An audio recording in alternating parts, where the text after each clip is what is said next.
¿qué voy a esperar? ¿15 años más para tener 50, ponerme una prótesis para poder caminar bien de los 50 a los 70? Si yo hoy no puedo subir una escalera.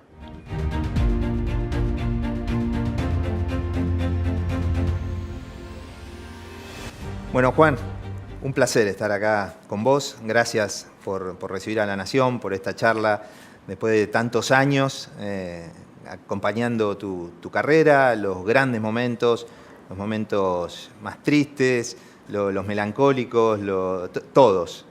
Así que qué bueno verte otra vez. ¿Cómo estás, Juan? Bueno, gracias. Sí, hace bastante que no hablamos, pero creo que es un buen momento para poner un poco en actualidad a toda la gente que siempre me siguió toda la carrera, contar un poquito de cómo me siento actualmente, un poco de lo que se viene para fin de año, la despedida y bueno, bien, preparándome y con mucha ilusión, un poco ansioso, pero contento. Te voy a proponer, Juan, ir viajando de una punta a la otra y lo primero que quiero preguntarte es ¿qué le hubiera dicho ese chico de la calle Rubén Darío, en el barrio Falucho, en Tandil? El hijo del veterinario, de la maestra, el que era apasionado por el tenis y por el fútbol en el Club Independiente. ¿Qué le hubiera dicho ese chico al adulto de 33 años que puso la vincha en la red, en el Buenos Aires Lawn Tennis, en su despedida, al verlo? Bueno, yo creo que esa foto colgando la vincha define mucho lo que fue mi carrera, lo que fue mi historia en el deporte. Te digo, la verdad fue algo espontáneo, nunca lo había pensado, nunca me lo había imaginado, me salió natural y creo que fue como haber dejado parte de mi cuerpo, de mis accesorios o de lo que siempre usé en cada batalla del tenis adentro de lo que fue el campo de guerra, por llamarlo de alguna manera. Y bueno, siendo tan chico, saliendo desde el barrio Falucho y logrando tantas cosas y verme en esa foto final, es como que ese niño le puede decir, bueno, gracias por semejante viaje, por semejantes experiencias, por vivir tantas cosas lindas, por aprender de las cosas feas, por haber transitado momentos muy difíciles, muy duros, muy angustiantes, tristes, pero creo que esa fortaleza de haber nacido y haberme criado en un barrio común y corriente como cualquiera de los que hay en el país, me hizo tener la fortaleza de poder afrontar todo lo que se me venía en la vida y bueno, nada, creo que ese niño está contento de lo que soy hoy como un adulto mayor. Juan, siempre se dice que uno atesora con cariño los primeros viajes, ¿no? Los primeros torneos. ¿Qué recordás de aquellos viajes, yendo en el Volkswagen Polo de tu papá, que echaba humo negro, cuando no sobraba el dinero, cuando muchas veces en los restaurantes ibas a tomar agua a la canilla del baño porque no podías pagar una gaseosa? ¿Qué recordás de ese arranque, de ese Juan Martín? Bueno, es que a ese momento la vida dura tal vez la padecen mucho más los padres que lo dan todo porque su hijo pueda ir a jugar un torneito provincial, un torneo nacional, por poder tener, no sé, ese par de zapatillas o la raqueta encordada para ir a competir. Y uno no tiene noción del esfuerzo que hay detrás, pero obviamente que me acuerdo, yo iba de Tandil a Mendoza, 14, 15 horas de auto, a Neuquén, a Corrientes, Chaco. Me recorría la Argentina en ese auto, parábamos en Olavarría, en Coronel Suárez, íbamos juntando más tenistas y hacíamos un viaje eterno y creo que es algo que en ese momento podía ser hasta divertido por la inconsciencia de nosotros siendo tan chicos, pero después tomás noción de todo el esfuerzo que se hace para llegar a ser un tenista profesional o tener una carrera de alto nivel. Y eso queda en los momentos de, bueno, habiendo pasado todo eso, ¿qué me puede ganar hoy en día? Entonces te da una coraza y una fortaleza que te sentís como indestructible, pero bueno, son anécdotas y momentos inolvidables, la verdad. Yo creo que hoy es un poco tal vez lo que se perdió en la actualidad. Yo ya a un chico de, no sé, 14, 15 años le decía, andate en auto a competir sin señal de teléfono, sin celular, que esto, que el otro. Te dice, prefiero quedarme jugando a la PlayStation. Y bueno, después creo que el resultado final está a la vista, ¿no? De cómo se trabajaba antes y lo que se lograba y un poco la actualidad, que obviamente hay que ayornarse. ¿La ves muy distinta a esta generación? Y la veo totalmente diferente, obviamente con sus cosas para mejor, con mucha tecnología, con muchos avances que ayudan al crecimiento, pero yo creo que es importante encontrar un poco el equilibrio, ¿no? En eso de la vieja escuela, Sí. de volver a las raíces, a lo que uno lo formaba como deportista, como persona, en base al esfuerzo, la dedicación, el respeto, teniendo los toques que te dan la actualidad con la tecnología, con la alimentación, con la suplementación, con el descanso, un montón de cosas que antes era más a los golpes y yendo para adelante y te ibas Probando. acomodando en el camino, claro. Ujú. Juan, y ese chico logró sentarse en la mesa chica de las leyendas del deporte argentino. Te ganaste un lugar al lado de Messi, de Maradona, de Fangio, de Monzón, de Vicenzo. ¿Qué sentís? No, yo creo que son datos de color. La verdad que eh, ellos han sido leyendas de nuestro deporte. Leo, que sigue siendo nuestro embajador en el mundo y consiguiendo cosas increíbles. Y la verdad que yo soy un agradecido que gracias al tenis pude vivir las experiencias que viví, que puedo conocer atletas extraordinarios y que puedo charlar con algunos de igual a igual, con otros con muchísima más admiración, pero sin duda que estoy orgulloso de la carrera que hice, de todo lo conseguido, que superó mucho las expectativas que yo tenía de cuando era chico. Vos sabés bien que mi sueño era ganar el US Open, pero además de eso vinieron muchísimas otras cosas más y siempre por encima de lo que soñaba. No sé si mencioné a Ginóbili también, obviamente. Obviamente Manu, Lucha Aymar, y podemos Ujú. hacer una lista que Gabriela. Gaby, que Gaby para mí también es una persona súper especial en mi Ujú. vida, con la cual creamos un vínculo mucho más cercano en estos últimos años cuando el tenis empezó a quedar un poquito de lado de mi vida Ujú. y nos conocimos mucho más como personas, compartimos muchísimos más momentos juntos, similitudes en cosas personales también, cosas íntimas. Y la verdad que con Gaby, no sé, además de admirarla muchísimo y respetarla, tenerla cerca de mi vida y sentirla como familia, para mí es algo increíble. Juan, y por el vínculo tan movilizante que generaste, tan fuerte que generaste con el tenis, y teniendo en cuenta permitime decir, doloroso también que fue ese último partido con Fede Del Bonis en Buenos Aires, es que te surgió también la idea de decir, bueno, necesito un último desafío, un último partido en el cual festejar y sonreír también. ¿Viene por ahí también un poco la mano? Sí, sí, bueno, creo que la última vez que hablamos te había contado, para mí el retiro fue forzado, Ujú. no fue deseado, no fue buscado. Y te contaba hace 2 años que estaba como en un proceso de entender cómo es la vida sin el tenis, eh, porque me cuesta, es la verdad, ¿viste? Es el día de hoy, me sigue costando.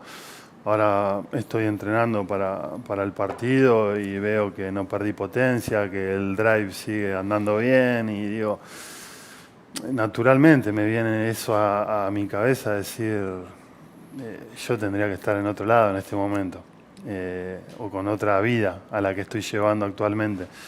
Y ahí es donde es esa lucha constante que tengo a diario, Ujú. emocional, psicológica, y bueno, y eso cuando salió lo del partido de Buenos Aires, yo creo que si uno escribe también la película, hay capítulos de una película que no se pueden ni pensar, y esto fue mi primer partido profesional, la ATP, fue con Ferrero en Buenos Aires, o el segundo torneo porque Ujú. venía de Viña, y el último profesional oficial fue en Buenos Aires también. Y la verdad que ahí, hasta la semana previa al torneo, siempre era la ilusión de volver a jugar. Era dando un mensaje de, bueno, voy a volver al tenis, me está costando, pero lo estoy intentando. Y mirá, me pasó algo muy loco que 2 días antes yo hablo con mi equipo y les digo, yo no puedo volver a jugar al tenis porque no puedo correr. Ellos sabían muy bien el esfuerzo que yo estaba haciendo. Estaba muy medicado, haciendo muchísimos tratamientos para calmar un poco el dolor. Y ahí les comuniqué que probablemente iba a ser el último partido de mi carrera. Entonces, cuando hago esa conferencia de prensa, a la noche dormí en los últimos 2 años por primera vez como 9 horas de corrido. Y sentí que me había quitado una gran mochila que venía padeciendo de esto de no vuelvo al tenis y che, Delpo, y volvés y cómo estás y te vamos a ver y acá y allá. Ese día fue hasta acá llegué. Se dio una despedida muy emotiva, pero creo que mucho más triste que feliz. Emotiva al fin, pero con otros condimentos. Y este momento lo venía postergando. Tenía muchas ideas de hacer algo así, tenía muchas propuestas desde aquel partido con Del Bonis, pero siempre dije que no, porque para mí eso había sido muy movilizante y no estaba preparado, y lo postergaba y lo postergaba y lo postergaba, hasta que un día, bueno, apareció toda esta idea y fue, bueno, ¿y con quién te gustaría? Y ahí, viste, se me vino enseguida el nombre de Nole, por la amistad que tengo con él y porque sé que él entiende muy bien toda mi situación, entiende muy bien todo lo que yo pasé en mi carrera, entiende muy bien la situación personal y actual en la que estoy viviendo. Entonces, fueron todos los cañones apuntados a él, fue más que un llamado telefónico, una reunión, una cena, ponernos, actualizarnos, ponernos al día. Y su palabra fue: Delpo, contás conmigo para lo que te pueda ayudar.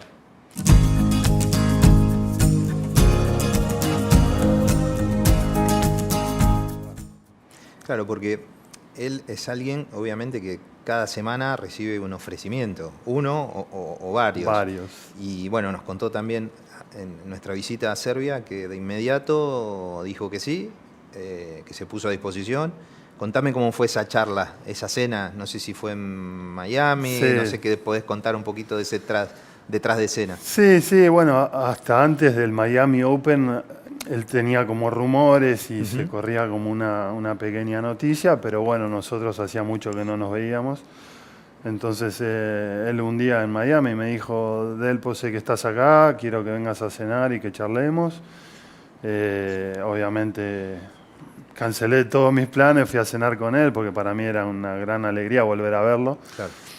Y tuvimos una charla increíble hablando de la vida, de nuestros partidos, y hablábamos de los jóvenes y de Alcaraz y de Sinner, y no, pero vos cómo le pegabas y este juega así. Fue una charla espectacular que en competencia nunca hubiéramos imaginado tenerla, porque además competíamos. Claro. Que son esas cosas lindas que te da el tenis una vez que ya no estás ahí peleando por los puntos, ¿no? Y bueno, y después de horas de charla y de ya entrado más en confianza y bueno, contame de tu vida, qué estás haciendo y cómo están y che, hay noticias que circularon, son verdad, son mentiras, ¿cómo estás con eso? Después me dijo, bueno, vayamos al punto, ¿es verdad que querés hacer tu despedida? ¿Querés jugar un partido en Argentina? ¿Cómo estás? Le digo, mirá, yo me siento así, de la única manera que esto se haga y se lleve adelante es si vos tenés ganas de acompañarme ese día. Si no, yo emocionalmente no voy a estar preparado para afrontar esto y tampoco estaba convencido. Y me dijo así, contundente: contá conmigo para todo lo que yo te pueda ayudar. Tengo Juegos Olímpicos, tengo Arabia, tengo los torneos, esto, lo otro, mi familia, pero de alguna manera yo te voy a acompañar para este último rato adentro de la cancha. Y bueno, fue para mí muy, muy emotivo, ¿viste? Muy movilizante, porque un tipo como él, que con el calendario, con lo apretado que está, con las cosas que se juega semana a semana, claro, con las miles de ofertas que tiene de todo tipo, que haga un paréntesis en toda su agenda y y venga por un par de horitas a Argentina a estar conmigo y con la gente argentina que también a él lo ama. La verdad que es súper generoso, es muy especial y para mí creo que nada, no puedo pedir más por haber generado, gracias al tenis, un vínculo así con él y que me dé la oportunidad de hacer esto. La mayoría de los jugadores lo destacan por ser alguien muy cercano, más allá de su estatus de superestrella, de leyenda. Han contado que participa en los grupos de chats de jugadores que están fuera del top 100, bueno, obviamente encabezando un sindicato. A diferencia de, no es una cuestión criticable de Federer ni de Nadal, pero digo, a diferencia de ellos o de otros jugadores, ¿es así? ¿Es como más latino, más cercano? Sí, yo creo que está muy marcada la forma de ser de los tres, ¿no? Claro. Que viste que todo el tiempo se compara o a ver quién fue el mejor, esto, no, porque Roger, el otro rompe raqueta, el otro Rafa más correcto y son distintos los tres, pero de Novak sí te puedo decir que es muy real lo que vos contás, él es muy cercano a cualquier jugador, sin importar el ranking. Los otros también, Sí, sí. los otros también. Roger y Rafa son súper respetuosos, muy correctos, muy agradables con todos, pero bueno, él tal vez se involucró de alguna otra manera más y es un tipo muy espontáneo, que a él lo que se le viene a la cabeza lo lleva a cabo sin tal vez pensar si es correcto o no correcto hacerlo. Y creo que esa naturalidad que él tiene sobrepasa su personalidad, ¿no? Yo creo que si pensaría 24 horas quién es y lo que significa para el mundo del deporte, tal vez no tendría esa espontaneidad en un montón de actitudes, pero yo creo que eso es lo que lo hace ser justamente Djokovic. Y nada, como te digo, esto fue así, él no Sí. tenía ni la necesidad ni con la agenda que tiene, calculo que tampoco ganas. Él sabe lo que es el público argentino. Él estuvo acá una experiencia hace muchos años. Probablemente sea la última vez que venga también, por lo menos a un evento dentro de una cancha de tenis.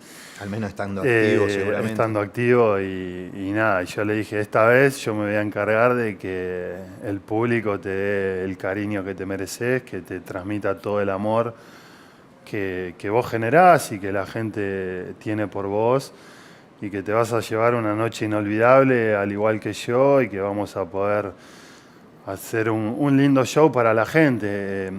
Obviamente la gente tiene que entender que no nos vamos a matar como en los Juegos Olímpicos de Río, porque ya hoy mi condición física no es la misma. O como en la final del US Open. O en la final, pero por lo menos, Davis. claro, o tantos otros encuentros, pero nada, creo que poder traer a Novak acá, que él haya aceptado y que los dos estemos juntos un ratito más dentro de la cancha, haciendo un show que la gente se pueda divertir, va a haber sorpresas, ¿viste? No va a ser el típico partido tradicional y como aburrido entre comillas. Esto es un poco más un show, es un espectáculo en la cual por lo menos yo quiero que él se lleve una linda experiencia y que todos los fans que vayan a verlo también vean mucho más que un par de puntos y que puedan tener otra experiencia. Juan, tu carrera tiene un montón de capítulos de resiliencia casi extremos, diría, ¿no? Y recién mencionabas algo que en alguna vez creo que ya lo hemos charlado, que es esa pregunta que recibiste durante un montón de tiempo, millón de veces, de ¿cómo estás? Te pasó en la época de las muñecas, te pasó después en la época de la rodilla, de la fractura. ¿Cómo lidiaste con eso? Con la pregunta siempre constante, porque imagino que superar esos momentos tan difíciles que superaste, tantos, te habrá fortalecido también, pero también debe ser un desafío para vos, una lucha interna, ¿no? Sí, eso te va fortaleciendo, pero al final del día uno nunca se siente tan fuerte como todas las cosas que te pueden venir de golpe. Yo tuve muchas cosas al mismo tiempo. Sí. Y bueno, sí, me creía una persona como con personalidad y bien parada, como para afrontar cualquier cosa que se me podía poner en el camino, pero la verdad que ahora, en este último tiempo, también aprendí que ¿saben qué? Y no soy tan fuerte como yo creía o como ustedes me veían. Y ¿saben qué? Sí, lloro y no duermo y tengo ansiedad y a veces que estoy deprimido y de repente hago mucha más terapia de la que tenía que hacer porque no soy tan capaz de sobreponerme a ciertas situaciones de la vida que me están tocando. Y hoy no reniego con creer que o no soy tan fuerte o sentirme un poquito débil. Es lo que me toca y la voy llevando, a veces mejor y a veces peor. Y como creo todas las personas pueden tener sus cosas buenas y sus cosas malas. Tal vez de afuera decir, la verdad que a este pibe le tocó la muñeca, la rodilla, se le murió el viejo, este quilombo, aquel quiso volver, no puede. 8 veces me operé yo la rodilla. Públicamente se sabían de 4 o 5, pero en privado me operé 3 veces más. Y hoy en día yo lo que pido es subir una escalera sin dolor, o poder ir a Tandil manejando, que son casi 4 horas de auto y yo las hacía de taquito y hoy paro en Las Flores, 10 minutos a estirar las rodillas, porque me duelen. Y eso es lo que yo pido para mi vida cotidiana. Imagínate de lo que venía haciendo y lo que venía luchando a diario y en una rueda automática que era pelear con Nova, con Roger, con Rafa, Grand Slam, el top 5, el número 1, esto, lo otro, a decir cómo tengo que hacer para ir manejando hasta Tandil y que no me duela la pierna. Y como te digo, pasé 8 cirugías, vi los mejores médicos del mundo, miles de tratamientos, miles de dietas, de suplementación, no sé, cosas que decís, che, si probás esta locura, la probé por 2 ya, te lo puedo asegurar. Y bueno, y es una lucha diaria que sigo teniendo, porque la verdad es que todavía esa calidad de vida no la logré. Viste, por ahí escucho historias de, no sé, bueno, mirá, este se puso una prótesis y camina, no le duele más la pierna. Sí, bueno, pero vos no porque tenés 36 años, tenés que esperar 15 años más. Y esto es una charla que yo tengo mucho con los médicos y yo le digo, pero mirá, ¿qué voy a esperar? ¿15 años más para tener 50, ponerme una prótesis para poder caminar bien de los 50 a los 70? Si yo hoy no puedo subir una escalera. Decime la verdad. Si vos a mí me decís de los 30 y pico hasta los 50 caminás sin dolor, podés jugar un partidito con tus amigos, podés andar en bici, que esto, que el otro, es un escenario que de última déjame que lo elija yo, ¿me entendés? Y bueno, y esas son mis conversaciones que tengo cotidianamente. Así que bueno, un poco esto fue, tengo que darle un cierre a lo que es el tenis o sentirme un poco activo. Vendrán otros capítulos con el tenis, como en los que estoy metido ahora. Pero esto sí, este es el punto final a todo lo que padecí.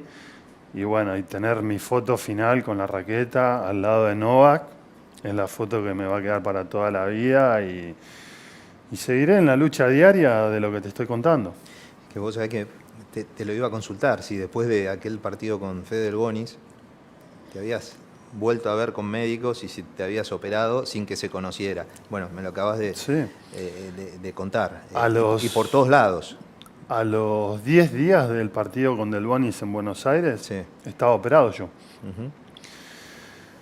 Pero yo ahí había optado por hacerlo todo en forma privada, porque había ganado un poco de esa tranquilidad que mencioné anteriormente de, che, dije que este iba a ser mi último partido. Ahora ya la gente no me preguntaba más, ¿volvés a jugar? La gente ya se había olvidado de cómo estaba yo de la rodilla. Me cruzaba en la calle y me preguntaba, ¿qué andás haciendo? ¿Dónde estás? ¿Qué esto, qué el otro? ¿Vas a ver a Boca? ¿Vivía en Tandil, en Miami? Dejó de preguntarme de la rodilla. Yo había corrido el foco de volver al tenis y volver a que la gente me pregunte de cómo estoy.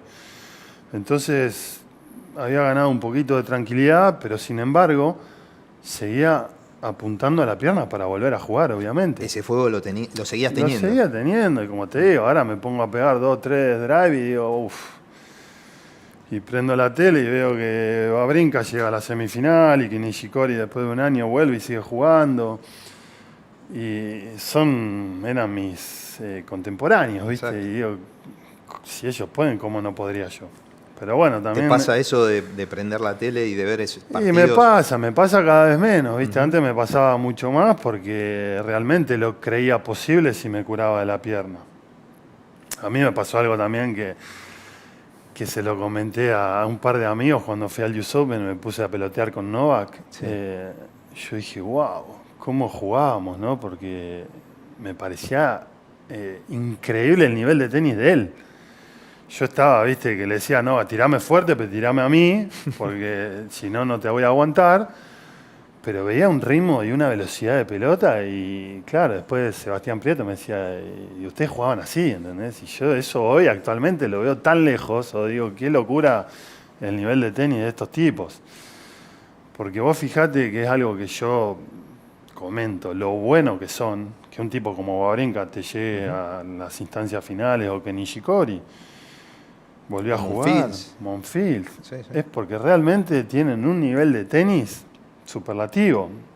Y por no mencionarlo a Rafa, porque Rafa obviamente sabemos que su limitación fue lo físico, Sí, pero claro. si no, el nivel de tenis está por encima de la mayoría. Juan, uno muchas veces en momentos de vulnerabilidad o de desesperación, cuando le pasan cuestiones de salud, recurre a métodos poco convencionales. Recuerdo Gabriel Marcus, que contó que en algún momento, lidiando con su rodilla, fue a una favela en Río de Janeiro. ¿Probaste algo así? No sé, un brujo, una medicina poco convencional, algo distinto. ¿Probaste de Como te todo? mencioné, que en un momento te fui comentando lo más tradicional y convencional hasta locuras. He probado todo y es el día de hoy que me siguen apareciendo o amigos, conocidos, o el otro, mirá, ahí, ¿por qué no probás esto? ¿Por qué no probás aquello? Y bueno, hago como una búsqueda previa a lo que me quieren inducir para saber si está dentro de lo lógico o no. Claro. Pero sí, he probado, como te digo, a mí he cambiado las dietas, he cambiado la suplementación, la forma de dormir, he probado cosas que se vienen de acá en 5 años, esto vos lo vas a probar, pero probalo, qué sé yo, lo he hecho y sin embargo no me ha dado resultado y después, bueno, tengo los médicos que la medicina tradicional, viste, me dice, no, vos tenés este diagnóstico y Sí. este es tu remedio. Pero, Ahora, ¿y por qué no va? claro. Porque, ¿Por qué? y bueno, es la gran pregunta, que yo como paciente y cuando hablo con pacientes que tienen problemas que no se pueden resolver, es muy frustrante. Porque si, perfecto, a vos te duele la rodilla así, así, así, tenés esta lesión y este es el tratamiento. Ah, bueno, perfecto, ¿y por qué yo no me curo? No, porque vos estás deprimido. Ah, sí, pero si yo estoy deprimido, ¿por qué en la resonancia es algo que tengo una cosa rota? No, pero mirá, comparemos con la otra pierna. Pero la otra pierna la tengo peor en las imágenes y a mí no me duele. Entonces, ¿qué soy yo? Y bueno, y he aprendido también a conocer a médicos y a ver cómo te van diciendo una cosa u otra. Por suerte, yo con los médicos que me he tratado, a la mayoría los pongo dentro de una lista de buena fe y que me querían curar de verdad y de corazón. Y he conocido, más allá del resultado final de cómo estoy, muy buenas personas y que me han ayudado un montón. Sin ir más lejos, ahora tengo a un médico argentino que hace los últimos años, que se llama Lisandro, que me viene siguiendo y es un tipazo. El tipo está 24 horas para lo que pueda ayudarme y bueno, y también está en ese deseo de que quiere verme bien a mí. Te escuché que dijiste que estabas haciendo terapia. ¿Es así? De Digo, todo durante tipo. tu carrera eras bastante Sí. cerrado a eso, ¿no? No sé si es la vorágine, la mayor juventud. No, es que yo creo que es algo que también se nos dio a varios de nosotros, ¿viste? La terapia es muy personal Sí. y en definitiva, ¿qué es la terapia? Yo creo que es tratar de buscar el mejor bienestar personal, emocional, frente a lo que uno tiene que afrontar, ¿no? ¿Cómo lograba eso yo? En base al entrenamiento, a la dedicación que le ponía a lo que tenía que hacer y a mi preparación frente a un desafío.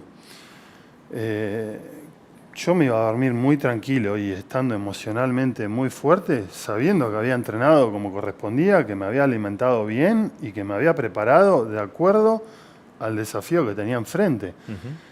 Eso a mí me hacía generar internamente una mentalidad y una fortaleza mental que tal vez con algún profesional no sentía que la podía lograr. Yo hablo de mi caso, después tenés otras historias que cada uno logra ese bienestar Sí, lo que con te diferentes generaba formas. la competencia, ¿no? Entrar en una cancha vos Pero por la por manera en la que supuesto, jugabas. y también lo he hablado con otros deportistas, y Sí. bueno, uno meditaba, el otro comía, el otro se entrenaba un poquito más, y cada uno iba por su camino. Pero sí, hoy en día, que es un poco donde a mí me sacás de mi ámbito, que es el mundo del deporte, del tenis, y che, bueno, venir por esta avenida es la vida, o quilombos de la vida cotidiana.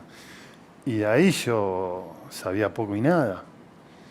Ahora vos metías acá en un estadio a jugar la final de la Davis, o el US Open, o 20.000 personas, o gente que me criticaba, o esto, o lo otro, yo los resuelvo, yo lo manejo. Me afecta, pero sigo adelante. Lo disfruto hasta cierto punto, al otro día entrenar.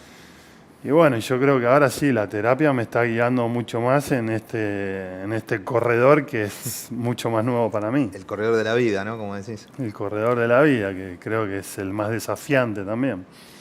Juan, un poquito de tenis. Bueno, estamos hablando de tenis, de la vida, pero a un hecho puntual, la Copa Davis siempre fue el trofeo grande que le faltaba al deporte argentino, ¿no? Siempre fue el trofeo grande. Teníamos campeones del mundo en fútbol, en básquetbol, bueno, en hockey, en boxeo. Ganar la Copa Davis, ¿sentís que te dio una suerte de imagen de perpetuidad, de eternidad? ¿Te puso en un escalón superior en la historia del deporte argentino? Yo creo que fue como la frutilla del postre a la carrera que ya venía haciendo, ¿no? Porque justamente nosotros siempre buscamos como esa copa que falta o ver dónde se le puede exigir más a nuestros atletas porque lo queremos todo, ¿entendés? Y bueno, tantas frustraciones con la Copa Davis, haberlo logrado por única vez por ahora pone el logro en un escalón mucho más especial y a mí me dio, además de mucha felicidad, me dio un gran alivio. Que eso yo lo dije creo que al día siguiente de haber ganado la Copa. Fue, a partir de ahora duermo tranquilo. A la mañana cuando bajaste del hotel de Zagreb, Exacto. con la copa en la mano, dijiste eso. Sí, me acuerdo la frase y todo, porque realmente así lo era, ¿viste? Ahora íbamos a jugar los Grand Slam, o estaba en semi o en la final, y eran otras emociones, eran otros nervios. Ahora, cuando era Copa Davis, se venían cosas al cuerpo que no se vivían en el circuito. Por eso creo que cuando coronamos el torneo fue un mensaje 100% honesto. Ahora voy a dormir tranquilo de verdad. Y bueno, y a partir de ahí, viste, era ya caminar por la calle sabiendo de que, díganme lo que quieran, pero no sé ahora qué me pueden machacar, viste. Y bueno, fue haber como cumplido el ciclo, porque ni siquiera había alcanzado con las medallas olímpicas, que para mí también eso era colgarlas en la vidriera del deporte argentino, porque viste como que en el tenis, no, vos competís y jugás para vos solo, vos no representás a Argentina. Que eso era algo que yo siempre trataba de luchar en esa conversación. No, está bien, yo juego solo, pero yo represento a Argentina. Cuando vos ves el cartel, dice Federer Suiza y Del Potro Argentina. Y bueno, y la gente tenía como esa obsesión con la copa que nada, gracias a Dios lo pudimos lograr y creo que entramos en esa historia. Después hoy la Copa Davis mutó, hicieron miles de cambios, pero la copa que había que ganar era con el formato tradicional y lo pudimos conseguir. Juan, ¿y qué tenía ese grupo, ese cuerpo técnico, ese capitán, esa dirigencia, ese momento? ¿Qué tenía ese grupo? Y yo creo que el grupo entendió mucho errores del pasado. había mucha humildad para escuchar diferentes opiniones. A mí me habían dado un lugar donde yo podía aportar experiencias pasadas, diciendo esto se hizo bien, esto se hizo mal, por acá recomiendo ir por este camino, esto habría que modificarlo porque cuando lo hicimos así no nos fue bien. Y después había un líder que era Orsanik, que como capitán yo creo que reunía todas esas virtudes que el tipo logró entender cómo tenía que llevar al grupo. Nosotros éramos más o menos todos de la misma edad, nos conocíamos de chico, cada uno supo el rol que ocupaba. Eso, te hago un paréntesis, eso lo confesó Leo Mayer cuando se retiró, como que él y Fede Del Bonis y Pela, que fueron todos los que estuvieron en las semifinales y en la final, como que entendieron el rol de ellos y el rol tuyo también, lo cual también era una responsabilidad, ser el uno, ¿no? El número uno. Cada uno, en el buen sentido de la palabra, ocupó su función, su rol. Es que siempre, mirá, cuando prevalece la buena energía, la buena onda y el bien común del equipo y el objetivo es genuino de todos, viste, como que las cosas se acomodan naturalmente. Y sí, así pasó, no es que, che, vos esto, vos aquello, yo esto, Orsanik, no, imagínate que todos terminamos jugando, yo terminé jugando doble, que en mi vida había jugado dobles, jugó single Fede, jugó Pela en indoor, carpeta, ganando, Leo lo mismo. La final Fede Del Bonis, que si vos veías quién tenía un juego más o menos adecuado a esa superficie, Fede por ahí no era el más indicado. Y terminó jugando y ganando el punto definitivo. Y yo creo que eso se fue generando dentro del grupo, que todos nos sentíamos preparados para, che, bueno, dale, vos, Juan Martín, y hoy te toca ir contra estos, pero vos, Guido, tenés que ir contra estos, viste, bueno, cada uno afrontaba y peleaba contra el rival que nos tocaba y sin importar qué había del otro lado, porque para todos nosotros como equipo daba lo mismo, si era el número 1 o el número 100, había que ganar la serie, había que salir campeón. Y después Daniel también que logró, como te decía, tener esa humildad de poder escuchar diferentes opiniones. Cada uno tenía sus propias experiencias dentro de lo que era la Copa Davis, ¿viste? Uno estaba más nervioso que otro tenía más presión que otro, pero todo eso lo absorbía el capitán y lo iba manejando y lo íbamos lidiando entre todos y se logró esa armonía de paz y bueno, que el resultado final fue haber salido campeón, pero porque todas esas bases estaban muy bien armadas. Trasladado en el tiempo, cuando Fede Del Bonis gana el quinto y último punto, se podría comparar, en lo tuyo, en lo personal, ¿no?, a ese gesto de Messi después de Qatar, ya está, listo, o sea, ¿te pasó eso? Recién hablabas del alivio, ¿no?, del que, bueno, listo, ya está, no me pueden decir nada más. ¿Lo sentiste así como, bueno, listo? ¿Ahora sí? Sí, mirá, de hecho, cuando termino mi partido con Chilich, que al ratito empieza Fede, yo estaba todo acalambrado en el vestuario y Leo Mayer y Guido, había mucha gente conmigo en el vestuario porque yo realmente estaba muy mal. Y Fede había empezado a jugar y era yo tipo muriéndome en el vestuario y Fede matándose por el último punto. ¿Viste? El equipo para dónde tenía que ir. Y bueno, y empieza Fede y gana el primer set muy rápido. Y bueno, que nadie se mueva de lo que está haciendo. Y el segundo set vuelve a ganar. Y dijimos, yo ya estaba recuperado en el vestuario y dijimos, ¿qué hacemos? ¿Lo vamos a ver a la cancha o nos quedamos en el vestuario como estamos? Dijimos, nos quedamos así. Y lo veíamos por una tele chiquitita que teníamos en el vestuario. Y cuando empieza el último game, dijimos, bueno, vamos a la cancha, porque había como unos 100 metros hasta el estadio. Dijimos, vayamos a la cancha, pero nos escondemos, cosa de que él no nos vea. Y nos pusimos, viste, a verlo entre las gradas, esos espacios que quedaban abiertos, y había medio equipo de nosotros viendo entre las gradas el último game, por eso cuando él termina, enseguida nosotros caemos en la cancha. Pero así fue, y sí, fue haber coronado lo máximo y ese día inolvidable que celebré mucho cuando gané el US Open, pero cuando ganamos la Copa Davis también fue un festejo muy lindo.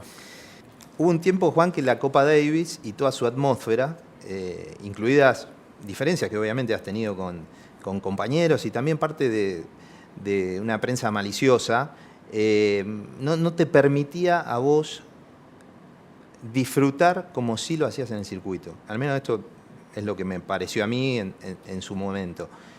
¿Cómo encarabas vos esos momentos en los que se te pedía mucho o se te reclamaba algo en la Copa Davis que quizás ya habías logrado en el circuito y también en lo que era la atmósfera en el exterior, ¿no? En el reconocimiento en el exterior?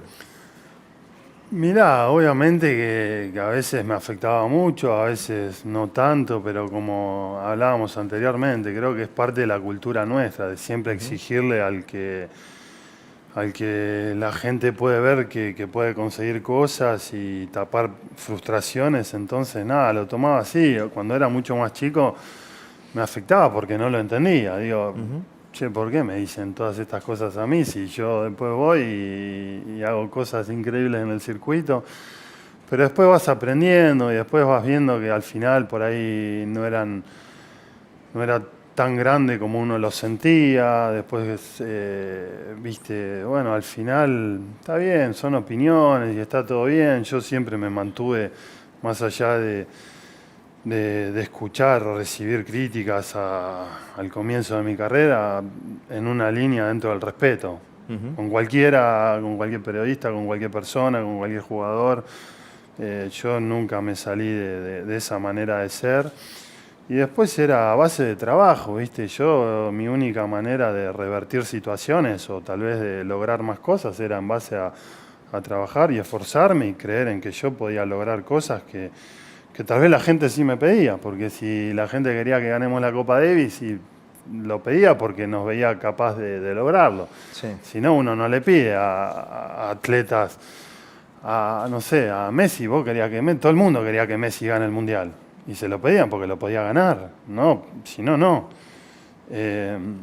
Y bueno, y así él sufrió mucho toda su carrera, que viste, era ir por el mundo y elogios como realmente se lo merecía y se los ganaba, y después venir acá y por ahí que se sienta un poco más atacado.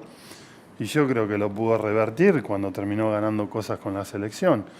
Y hoy creo que se lo ve tan feliz, pero fue en parte por haber logrado cosas con la camiseta de Argentina, que sería muy injusto no lograr esa felicidad sin haber conseguido algo.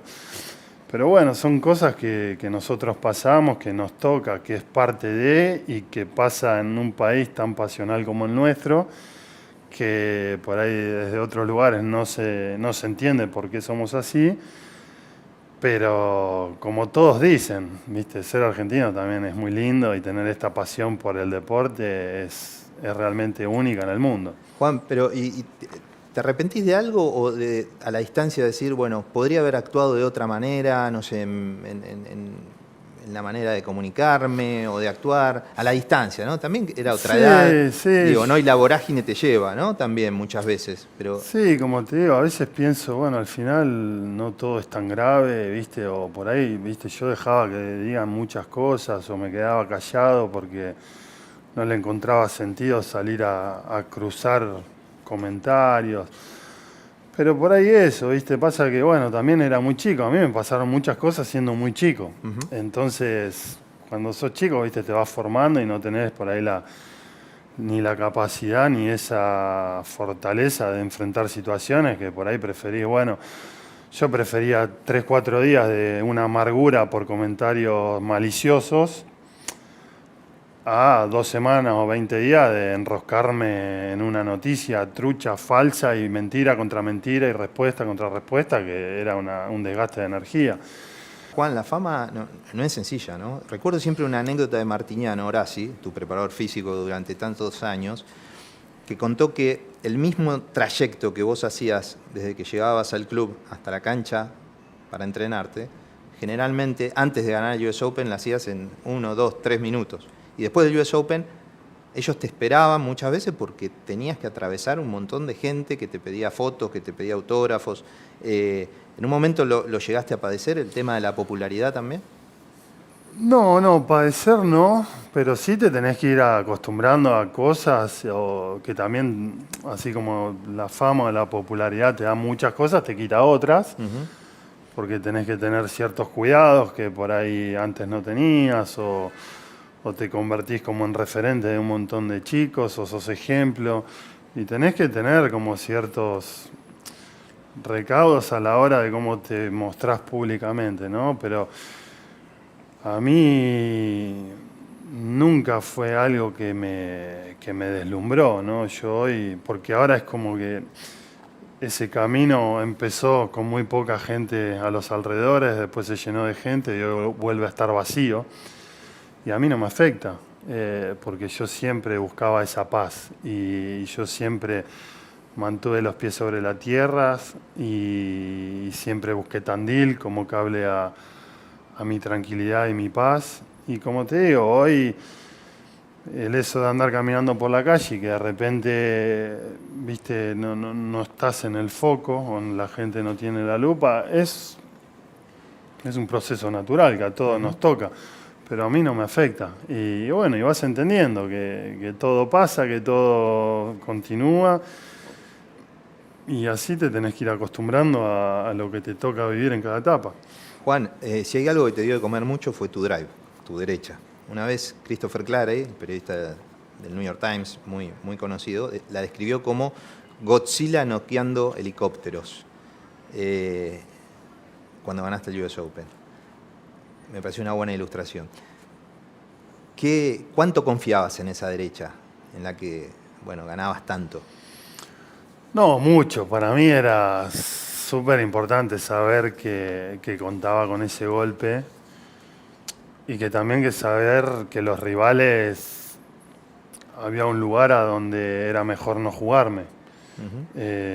Y bueno, yo apostaba mucho, tenía mucha confianza en mi golpe, en el saque también. Después había armado como un esquema de juego en base al saque y al drive. Y era confianza pura y bueno, por más que me sentía que tenía un buen golpe, siempre lo entrenaba mucho y lo perfeccionaba porque había por mejorar cada día. Pero bueno, nada, hoy cuando dicen y fue uno de los mejores drives del circuito, a mí me hace reír y me gusta.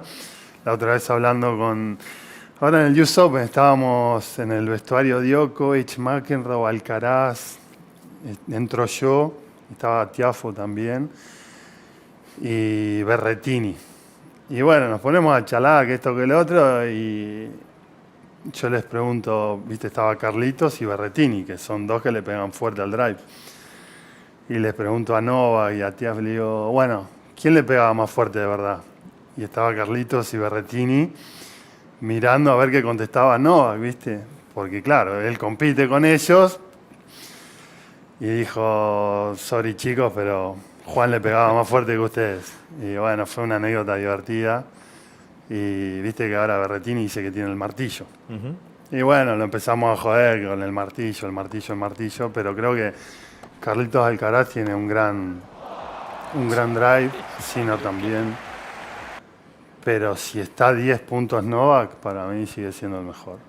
¿Qué te provocan Sinner y Alcaraz precisamente en este nuevo tenis o en este tenis moderno y ellos como líderes, ¿no? No, y se está armando una linda rivalidad. Yo creo que se puede convertir como en esa rivalidad de lo que era Sampras Agassi. La gente por ahí lo lleva más al Big Three, ¿no? A ver, un Federer Nadal, Djokovic, esto, lo otro. Para mí falta muchísimo para eso. Pero bueno, son dos tipos que hoy están por encima de la mayoría. Que Novak no da el brazo a torcer y que para mí Novak estando en forma ya lo ha demostrado. Sigue teniendo esa calidad tenística que puede estar un poquito superior. El tema, bueno, es lo físico, ¿no? Son dos animales, son dos personas muy fuertes, muy rápidas. Y bueno, nada, creo que hay lindo tenis para ver en ellos por varios años. Y bueno, y nada, y yo disfrutarlo, ¿no? Creo que estoy en otra posición ahora. También estoy muy abocado y entusiasmado con mi academia de tenis en Miami, Ujú. que es un poco esto, cada vez que recibimos alumnos es, no, quiero tener tu drive y lo que quieren aprender es mi derecha.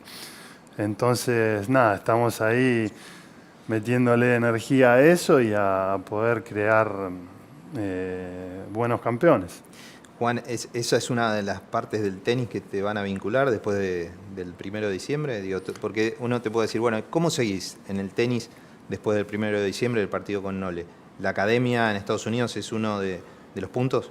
Sí, sí, bueno, lo de la academia para mí es un gran desafío porque es tratar de trasladar todo lo que he aprendido como tenista y como jugador en otro rol, por ahí más de formador o de coach o de consejero Ujú. en los más jóvenes.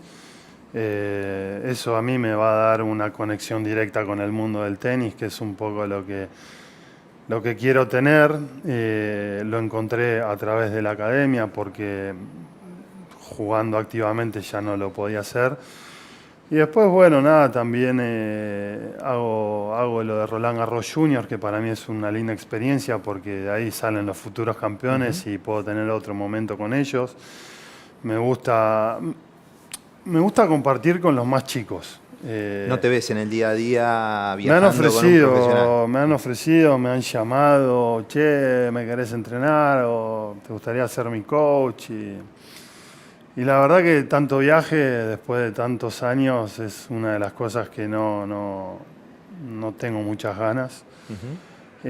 Y después, bueno, nada, prefiero compartir momentos con los más jóvenes, ¿no? Que todavía tienen esa capacidad de poder aprender, de poder escuchar, de que te miran con otros ojos y creo que puedo ser mucho más útil, por lo menos en este momento de mi Ujú. vida, a ese rango de jugadores que a los profesionales, obviamente, ya le dije, si Novak me necesita o Carlito, los acompaño con todo gusto, pero no, por ahora voy bien con lo otro. Juan, ¿y cómo ves a estos chicos, no tan chicos ya, pero del tenis argentino, desde Baez, Cerúndolo, Echeverry, Comesaña, Díaz Acosta, Navone? ¿Cómo ves toda esta camada de jugadores de 23, 24, 25 años? Sí, una linda camada, es un lindo pelotón Ujú. que se van como empujando mutuamente, ¿no? Están ahí más o menos en ese rango de edad y se van manejando en ese rango de ranking también, que bueno, hoy hacer una carrera sostenida en el tiempo entre los 20, 30, 50 del mundo es un carrerón. Eh, yo creo que todos tienen que tener esa ilusión de, bueno, no me quiero quedar en ese ranking. ¿Por qué no ir o soñar por algo más grande? Si el tenis está muy cambiante, ¿viste? Ujú. Está muy abierto, hay muchos que ya se fueron yendo, así que creo que esa ilusión la tienen que tener, pero hoy sin dudas que meter una buena carrera sostenida en el tiempo, peleando los torneos grandes y manteniendo ese ranking, es admirable. ¿Te fuiste con alguna cuenta pendiente del tenis, sentís o no? ¿Te fuiste? Y yo quería ser número uno. Y sentía que lo podía hacer. Por eso fui a jugar a Shanghái y me rompí la rodilla en ese torneo. Porque yo tenía, me acuerdo que en ese momento con Sebastián Prieto habíamos hecho cálculos, pero matemáticos, papel y lápiz, desde Shanghái hasta el Australian Open. Yo estaba 3 del mundo Ujú. y la final del Australian Open la habían jugado creo que Federer Nadal o Federer Djokovic, no sé, los que estaban arriba Ujú. mío. Entonces ellos tenían que defender campeón y subcampeón del Australian Open. Uno de ellos había ganado el Master de Londres en ese entonces. Tenía que defender. Tenía París-Bercy también. Claro. O sea, ellos defendían muchos puntos y yo casi nada. Entonces, si yo hacía mejor resultado que ellos, matemáticamente me daba para el número uno. Y me quedó siempre esa espinita de que, bueno, no sé, también la vida por algo pasó lo que pasó. Y fue un aprendizaje, pero no, después, como te dije, o sea, cumplí por demás las expectativas que tenía con el tenis. Y para mí fue un honor haber hecho mi carrera al lado de Novak, de Rafa, de Roger, de Wawrinka, Murray, de haber compartido los vestuarios con ellos, de David Ferrer. Eh, no sé, verlos primero desde más chiquito, con 16, 17 años, Claro. ver cómo se cambiaba y admirarlos Bueno, de y hecho, aprender. a Nadal lo conociste en un safari en Sudáfrica Desde muy cuando tenían claro. 12 y 14 años, ¿o no? Pero haber hecho esa carrera y la volvería a hacer con ellos mismos, ¿viste? Por ahí nosotros, algo que se habla mucho, no, bueno, vos te tocó la peor época porque, y si no hubiera sido número uno, como tantos otros, no sé, algo que comentamos, David Ferrer es un tipo que tal vez hubiera ganado 2 o 3 Roland Garros, pero estaba Rafa. Claro. Y vos decís, che, ¿querrías jugar en otra época o querrías perder con Rafa en la final de Roland Garros? Y yo elijo esto. Y a mí me pasa lo mismo. Haber hecho la carrera que pude hacer al lado de ellos y además, no sé, yo a veces digo, ¿cuál fue el partido más importante que jugué con Roger? Y gané. Otro puede haber sido el de los Juegos Olímpicos, que me ganó él. Pero la final del US Open la gané. El partido más importante que me tocó jugar contra Murray. Puede ser la final de los Juegos Olímpicos, pero el otro fue la semi de la Copa Davis. Y también pude ganar. Y con Novak me pasó lo mismo. A mí me quedó la espinita de no repetir el US Open. Pero fui a Serbia y ganamos y los Juegos Olímpicos él no se lo olvida más. Y ese partido también lo gané. Entonces como que me voy a dormir tranquilo diciendo, ya estoy, ¿qué más le puedo pedir al tenis? Hace un mes cumpliste 36, ¿no? 36 años. Vuelvo al inicio de la charla. El chico del barrio Falucho miraría tu carrera, la carrera de Juan Martín del Potro, ¿y qué diría? ¿Estaría orgulloso? Sí, yo creo que sí. Y agradecido de haber llevado desde el barrio Falucho a Tandil por el mundo, a través del tenis y de una raqueta. Y de que creo que puede ser ejemplo de que desde un lugar pequeño, en base a esfuerzo, trabajo y dedicación, se pueden lograr sueños impensados. Yo soñaba ganar el US Open con 11, 12 años, no sabía ni dónde se jugaba. Y sin embargo lo soñaba. Y después creo que, bueno, ese es el mejor mensaje para mí también, por algo que yo tengo con Tandil, que es una conexión muy especial. Haber puesto a la ciudad en el nombre alrededor del mundo tiene una cuota especial y me hace sentir muy bien conmigo mismo y conforme con lo que yo le pude entregar a la ciudad. Así que nada, soy un agradecido y he disfrutado mucho a pesar de mis grandes lesiones y momentos tristes. Hoy trato de tomar más la parte linda y positiva que los momentos complicados. Pero bueno, no dejo de estar en esa lucha diaria que es, como te mencionaba, tener una calidad de vida acorde a lo que creo me merezco y poder que sea mucho más disfrute que angustias en el día a día. Juan, gracias. No tengo duda que toda la gente que te siguió tu carrera disfrutó muchísimo y también sufrió, ¿no? Con cada lesión tuya. Va a ser muy bueno volver a verte en una cancha en pocos días y jugar contra Djokovic. Bueno, nada, ojalá que les guste la entrevista. Creo que soy un agradecido de todo ese apoyo que me dieron durante toda mi carrera. Es el día de hoy que lo sigo recibiendo. Y quiero volver a hacer una mención especial a Novak, que ha tenido la generosidad de aceptar venir. Y lo que le pido a la gente es que hagamos para él, que se lleve el mejor recuerdo que puede tener de Argentina. Y para mí también disfrutar de los últimos golpes, de los últimos drives que me van a ver y que salga un lindo show. Gracias, Juan. No.